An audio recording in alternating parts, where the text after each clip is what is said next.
Bom dia, boa tarde, boa noite. Essa é a aula de número 16 de Ciência do Solo, curso técnico em agropecuária subsequente do Instituto Federal de Brasília, campus Planaltina. Nessa aula de número 16, vamos estudar os minerais secundários, textura do solo, colóides do solo.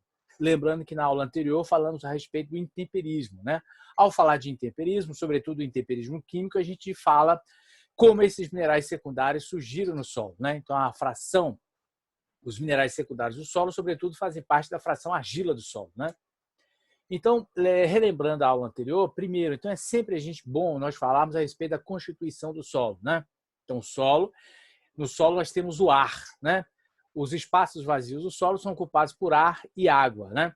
Então, nós temos a porosidade do solo. Essa porosidade do solo é ocupada por ar e água.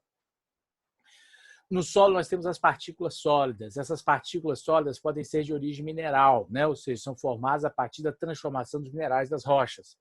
Temos também no solo as partículas orgânicas. As partículas de origem mineral, principalmente, são areia, silt e argila. Nós podemos ter também pedaços de rochas, pedaços de pedra, que têm tamanhos grandes, né? São os matacões, calhaus e cascalhos, né? As partículas orgânicas no solo é formado pela matéria orgânica. Essa matéria orgânica pode estar em diferentes estágios de decomposição. Pode ser uma folha, um galho, flores, frutos, sementes que estão no solo. Esse material começa a se decompor, atinge um estágio de decomposição, que é chamado de humus. Humus é a matéria orgânica estabilizada em estágio avançado de decomposição. Tem também no solo, nós temos organismos vivos, né? Macro, meso, microfauna e os micro-organismos do solo. E temos no solo a solução do solo, né? A solução do solo é formada por água e sais minerais. Os sais minerais provenientes do solo, né? Esses sais minerais que estão provenientes do solo, eles vieram do processo de transformação das rochas, né? Dos minerais das rochas, alguns elementos químicos que estavam presos na estrutura cristalina dos minerais, por meio do intemperismo químico, eles foram liberados, né? E eles formam, na solução do solo, alguns elementos que são importantes para o crescimento e desenvolvimento da planta, né? Então, é muito importante que a gente tenha essa percepção que muitos elementos que estão presentes no solo vieram do processo de transformação das rochas, no primeiro momento, né? Obviamente, a planta absorve esses nutrientes, a planta cresce, desenvolve, morre e depois repõe esses nutrientes pelo processo de decomposição da matéria orgânica. Mas, no início de tudo, esses elementos químicos vieram do processo de transformação das rochas. O solo, como nós vimos, é resultado dos fatores de formação do solo, né? Material de origem, clima, relevo, organismos e tempo, né? E esse solo, como um dos fatores de formação do solo, é o tempo, né? E esse tempo, é muito importante que nós tenhamos essa noção, as transformações do solo elas não ocorrem de hoje para amanhã.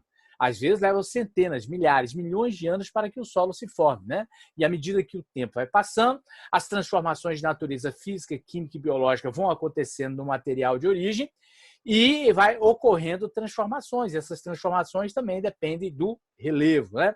E aí o solo vai se moldando, vai se formando. Portanto, o solo é um constituinte trifásico, ele é formado de três fases, né? Ele tem uma fase porosa, o solo é formado de um espaço poroso. Esse espaço poroso é ocupado por ar e água.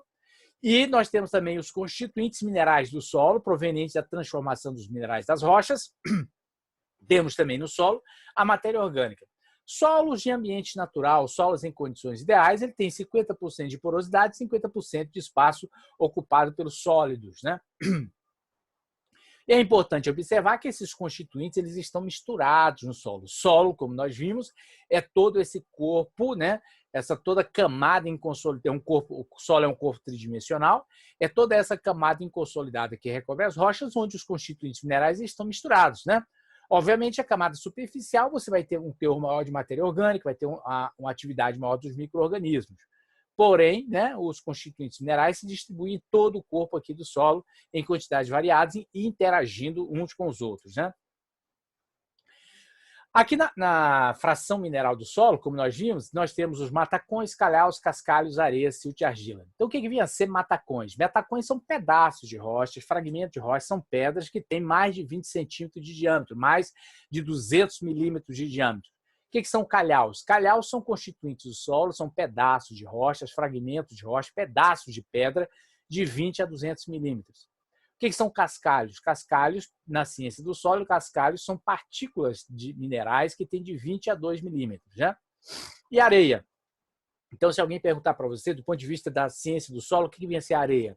A areia é um constituinte de origem mineral que está presente no solo e ela tem de 2 a 0,05 milímetros. O que vem a ser a argila? A argila é um constituinte de origem mineral, ou desculpe, o silt. O silt é um constituinte mineral que tem de 0,05 a 0,002 milímetros. E o que vem a ser a argila? A argila é um constituinte de origem mineral que tem tamanho menor que 0,002 milímetros. Né? Do ponto de vista areia, silt e argila, a proporção de areia, silt e argila no solo é chamada textura do solo. Né? Então, se alguém perguntar para você se o solo é arenoso, é argiloso ou siltoso, o que ele quer saber? Ele quer saber a textura desse solo. Né? E para você saber a textura do solo, então você umedece o solo e trabalha aquele solo na mão. Né? Se o solo apresentasse bastante áspero ao tato, ele é arenoso. Né? Se esse solo é fino ao tato, ele é plástico, ele é pegajoso e você não encontra partículas grossas nesse solo, esse solo vai ser um argiloso. Né? O solo argiloso ele é plástico, ele é pegajoso, ele tem liga. Né? O silt ele é fino, um solo siltoso, ele é fino ao tato. Você não observa partículas grosseiras, né, quando trabalhado com água, porém ele não tem liga. Né? Solos siltosos não têm liga. E essa determinação da textura do solo, ela pode ser no campo, ela pode ser uma determinação prática, mas muitas vezes ela é determinada no laboratório. Né? Inclusive, quando se fizer análise do solo, é muito importante se pedir análise textural do solo, que é para verificar se o solo é arenoso, argiloso, siltoso ou se ele tem textura média. Né? E aí a gente entra no nosso assunto aqui, que são os minerais secundários. Né? Então, o solo, né, a material de origem do solo, que são as rochas, elas são formadas de minerais. Então, os minerais são caracterizados por ter uma composição química definida e um arranjo atômico ordenado. Como nós vimos lá no intemperismo químico, o intemperismo químico destrói a estrutura cristalina dos minerais. Esses minerais sofrem o intemperismo, né? Aí, com essa intemperização, eles podem ser totalmente destruídos no solo, né? E aí os elementos químicos que fazem parte desses minerais vão para a solução do solo, ou esses minerais podem dar origem a determinados elementos químicos que vão para a solução do solo, mas formam outros minerais. Né? Esses outros minerais formados a partir dos minerais das rochas, que são os minerais primários, são chamados minerais secundários. Né? E aí o que acontece? Os solos eles são diferentes porque são resultante de um conjunto de ações de intensidade variadas a que esteve submetido um determinado material de origem. Né? Então, a partir de um tempo zero, o material de origem fica sujeito à ação de vários outros fatores, como clima, relevo, organismos vivos, que em conjunto atuarão ao longo da sua história, promovendo e acentuando fenômenos físicos e químicos, resultando em diferentes solos que recobrirão a superfície da Terra. Né? Portanto, os solos eles são diferentes porque eles são submetidos a diferentes materiais, a diferentes fatores de formação. Né?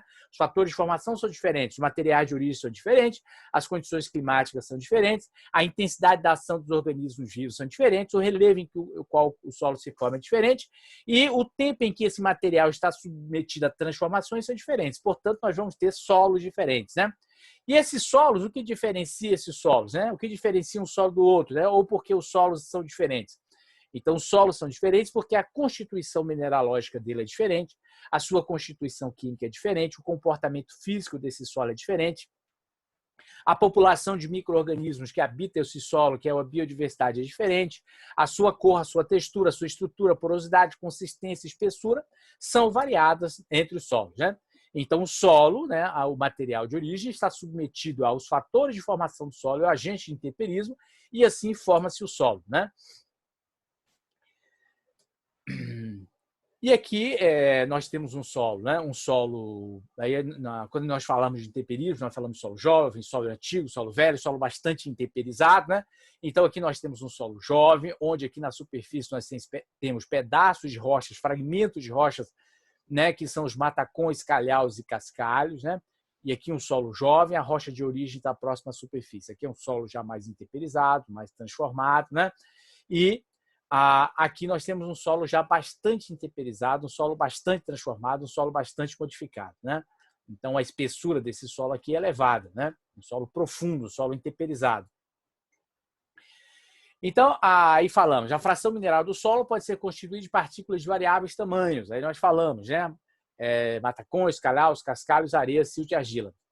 Então, a fração mineral mais fina do solo é a fração argila. Então, dentre os constituintes minerais do solo, aqueles constituintes minerais de menor tamanho, né, é a argila do solo. Então, a fração argila é o constituinte mineral de menor tamanho, né?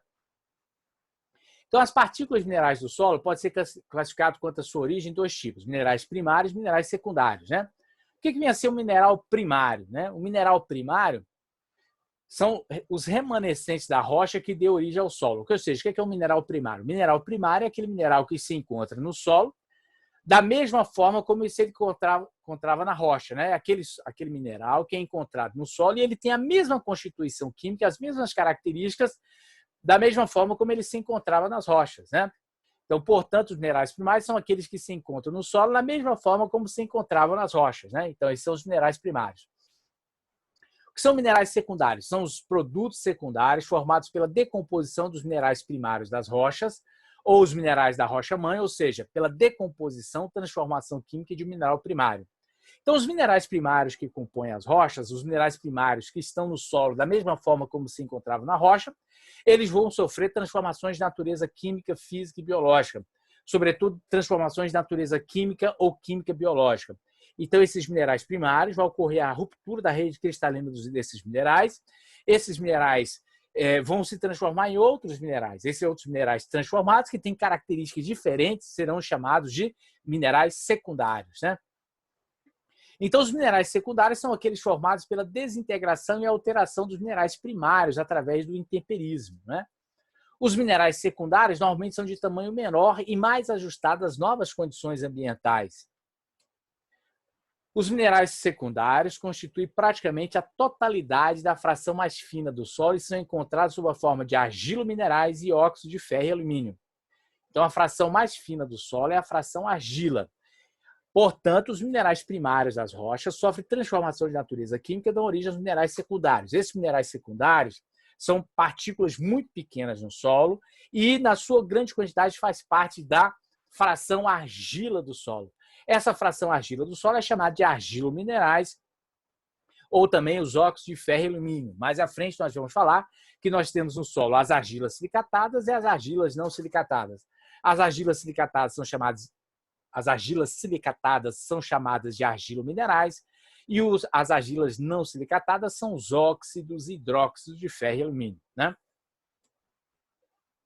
Então, o que vem a ser a fração argila do solo? Então, a fração argila do solo, se alguém perguntar para você o que é a argila do ponto de vista da ciência do solo. Então, a argila é um constituinte de origem mineral que tem tamanho menor que 0,002 milímetros. Então, dentre os constituintes minerais do solo, a argila é aqueles constituintes de mineral de menor tamanho. Aqui nós temos uma ilustração para que nós tenhamos noção do tamanho das argilas, né? Então, proporcionalmente, aqui seria esse grandão aqui seria a argila, a areia grossa, um grão de areia grossa. Aqui são os grãos de areia fina. Aqui são as partículas de silt. E esse pozinho aqui são as partículas de argila, né? São as partículas de argila.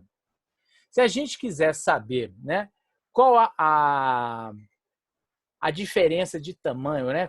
Quantas vezes um grão de argila é maior que um grão de areia grossa, bastaria dividir 2 por 0,002. Se nós fizermos essa divisão, nós vamos encontrar que um grão de argila é 1000 vezes menor que um grão de areia.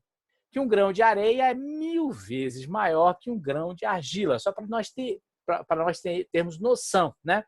Então, a argila são partículas muito pequenas presentes no solo e quando comparado aos demais constituintes do solo, por exemplo, a areia é um outro constituinte do solo. Aí essas partículas de argila, muitas vezes elas estão presentes no solo na forma de lâminas, né? Lâminas microscópicas de minerais secundários. Então, aqui, ó, essas lâminas, né? Aqui é um filme de argila cobrindo uma partícula aqui de solo, né? Cobrindo uma partícula de solo.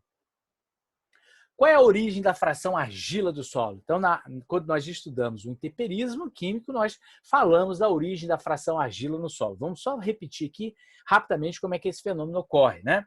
Então, nós temos um mineral no solo chamado olivina, né? Esse olivina encontra-se no solo da mesma forma como se encontrava nas rochas. Portanto, a olivina, que é um mineral primário, esse mineral primário é um ambiente aquoso na presença de oxigênio, né? O ferro, que é um ferro 2+, sofre oxidação e se transforma em ferro 3+. Quando ocorre essa transformação, a rede cristalina desse mineral ela é rompida, esse mineral ele começa a se transformar, começa a se modificar, e esse mineral vai dando origem a um outro mineral que é chamado hematita. A hematita faz parte, os pesquisadores estudando essa hematita no solo verificaram que ela tem tamanho menor que 0,002 milímetros. Portanto, a hematita faz parte da fração argila do solo. É uma argila que não tem silício, então é uma argila não silicatada. Um outro mineral é o piroxênio. Muitas vezes o piroxênio está presente no solo da mesma forma como ele se encontrava na rocha. O ferro desse piroxênio é ferro 2+, é um ferro reduzido. Esse ferro, esse piroxênio, é um ambiente aquoso por um período prolongado, né? E na água do solo, você tem o oxigênio dissolvido na água do solo. Esse oxigênio dissolvido na água do solo oxida esse ferro. Esse ferro se transforma em ferro 3+. A rede cristalina do piroxênio ela começa a se romper, se quebrar, se fragmentar. E aí esse mineral primário começa a se transformar em um mineral secundário. Esse mineral secundário que muitas vezes se forma é o FeOOH. É um oxidróxido de ferro denominado guetita. Então, a guetita, os pesquisadores estudando essa guetita no solo perceberam que essa guetita tem tamanho menor que 0,002 milímetros. A guetita faz parte da fração argila do solo, né? E ela é um constituinte de origem mineral. Essa guetita, então, ela faz parte da fração argila do solo, ela não tem silício, ela é uma argila não silicatada, né? É um oxihidróxido de ferro, é a guetita. Pode acontecer também o feldspato, né? Então, o feldspato é um mineral primário que pode se encontrar no solo da mesma forma como ele se encontrava nas rochas. Esse mineral, feldspato, ele tem silício, então, portanto, é um mineral silicatado. Em um ambiente aquoso, na presença de CO2, por exemplo, a molécula de água ela se dissocia em H+ e OH-. Esse íon H+ é um íon extremamente reativo. Então, ele tem um raio iônico muito pequeno, ele é muito reativo, ele entra no lugar do potássio. Quando isso acontece, a estrutura cristalina do feldspato começa a se romper, começa a se transformar, começa a ser modificada, começa a ser destruída. Forma-se aqui um mineral secundário intermediário. Esse mineral secundário intermediário forma-se aí um outro mineral secundário mais estável, que é a caulinita. Os pesquisadores estudando a caulinita no solo perceberam que a caulinita tem tamanho menor que 0,002 milímetros. Essa caulinita faz parte da fração argila do solo. É uma argila que tem silício, é uma argila silicatada. Essa caulinita, submetida à ação de temperaturas, variações de temperatura, presença de água, CO2 dissolvido na água, produção de íons H+ e OH-, o que acontece? Esse íon H+ começa a entrar no lugar do silício, começa a substituir o silício na estrutura cristalina da caulinita. Essa caulinita começa a ser destruída. E à medida que ela é destruída, ela vai sendo transformada em um outro mineral, que é chamada gibsita. Ela vai perdendo silício e vai originando a gibsita. E aí os pesquisadores estudando esse constituinte do solo, esse constituinte mineral do solo, verificaram que essa gibsita tem tamanho menor que 0,002 milímetros. Então, a gibsita faz parte da fração argila do solo. É uma argila que não tem silício, é uma argila não silicatada. E a constituição química dela é AlOH3. Então, ela é um hidróxido de alumínio, né? É um hidróxido de alumínio. Pode acontecer também, existe um mineral chamado mica, né? Essa mica é do grupo dos filosilicatos. Essa mica é um mineral primário, pode se encontrar no solo da mesma forma como se encontrava nas rochas. Essa mica, em um ambiente que tem variações de temperatura, umidade, presença de H+, o que acontece com o íon H+? Ele começa a entrar, como ele é extremamente reativo, ele começa lentamente a entrar no lugar do silício. Quando isso acontece, começa a ocorrer a transformação dessa estrutura dessa mica. Essa mica, aos poucos, vai se transformando em vermiculita. Os pesquisadores estudando essa vermiculita no solo verificaram que essa vermiculita tem tamanho menor que 0,002 milímetros. Essa vermiculita faz parte da fração argila. Essa argila tem silício na sua composição química, é uma argila silicatada. Essa argila silicatada tem 2 lâminas de silício para 1 de alumínio, é uma argila silicatada do tipo 2:1. Essa vermiculita em um ambiente que tem variações de temperatura, variações de umidade, frequência de pluviosidade, frequência de chuvas constantes, o que pode acontecer? Então, você vai ter íons H+ nesse sistema. Os íons H+ vão continuar atuando sobre essa vermiculita, destruindo a estrutura, essa lâmina de silício aqui. Essa lâmina de silício vai ser submetida à ação de íons H+. O silício, aos poucos, vai indo para a solução, né? Esse silício, aos poucos, vai indo para a solução do solo, ao mesmo tempo que ocorre uma reorganização da estrutura cristalina da vermiculita, dando origem à caulinita, né? A caulinita, como nós já falamos, faz parte da fração argila do solo, tamanho é um constituinte de origem mineral, menor que 0,002 milímetros. É uma argila que tem silício na sua composição química. Ela é formada de uma lâmina de silício para uma lâmina de alumínio. É uma argila silicatada do tipo 1:1. Essa caulinita também no ambiente, né, se as condições de intemperismo continuarem, de variações de temperatura, presença de umidade, ação de organismos vivos, produção de ácidos orgânicos, o que nós vamos ter? Essa lâmina de silício que vai continuar sofrendo transformações, né? Então, ela vai perdendo silício, vai ocorrendo a perda de silício e forma a caulinita, forma outro mineral chamado gibsita. A gibsita, como nós vimos, a composição química da gibsita é a LOH3, né? Então, é uma argila que não tem silício, uma argila não silicatada, ela é um hidróxido de alumínio, né? Um hidróxido de alumínio. Aí, no solo, né, nós vamos ter no solo, portanto, nós vamos ter diferentes quantidades de argila. Voltando aqui um pouco, é o seguinte: existe, né, quem trabalha com viveiros, né, existe um viveiro para a produção de mudas, né? Quem trabalha com viveiro para a produção de mudas, você usa para a fabricação de substrato, né, aquele material que vai dentro do saquinho, que vai dentro do tubete, muitas vezes é uma mistura de terra, areia e, às vezes, vermiculita, né? Essa vermiculita que tem no viveiro é diferente dessa vermiculita aqui, tá? A vermiculita que tem lá no viveiro é o mesmo nome dessa vermiculita aqui, mas essa vermiculita aqui é uma argila. Lá no viveiro, eles trabalham com um mineral primário, né, de origem micácea, que também é de origem mineral, né? A vermiculita dos viveiros é um mineral primário, né? É um mineral que é uma mica, né, originada dos filosilicatos, que passou por um processo de temperatura e pressão elevada, dando origem àquele material lá no viveiro. Aquele material, aquela vermiculita do viveiro, é utilizada para a retenção de água e aumentar a porosidade do substrato, né? Mas é diferente a argila vermiculita da vermiculita utilizada nos viveiros, tá? Só para a gente... Então, no solo, nós podemos ter diferentes proporções de areia, silt e argila. A proporção diferenciada de areia, silt e argila no solo é chamado de textura do solo, né? Textura do solo. Essa textura do solo, então, os solos apresentam texturas variadas, né? Variadas. O solo pode ser arenoso, pode ser argiloso, pode ser siltoso, né? E essa textura do solo, a proporção das partículas de areia, silt e argila no solo interfere, modifica o comportamento do solo, interfere no comportamento do solo, né? E essas características da textura do solo, elas são também chamadas características morfológicas do solo, né? Então, muitas vezes, para se conhecer o comportamento do solo, é necessário que se saiba a textura do solo, né? Aí vem a pergunta: como é que o tamanho das partículas influencia o comportamento do solo? Como é que a textura influencia o comportamento do solo? Então, a textura ela pode influenciar no comportamento físico do solo e no comportamento químico. O comportamento físico nós vamos trabalhar hoje, nas próximas aulas vamos falar do comportamento químico do solo. Então, olha só, a textura do solo pode influenciar no tamanho de poros. Solos arenosos geralmente são solos que apresentam elevada porosidade. Solos argilosos apresentam baixa porosidade, né? Solos arenosos têm uma grande quantidade de poros grandes. Solos argilosos apresentam uma grande quantidade de poros pequenos, né?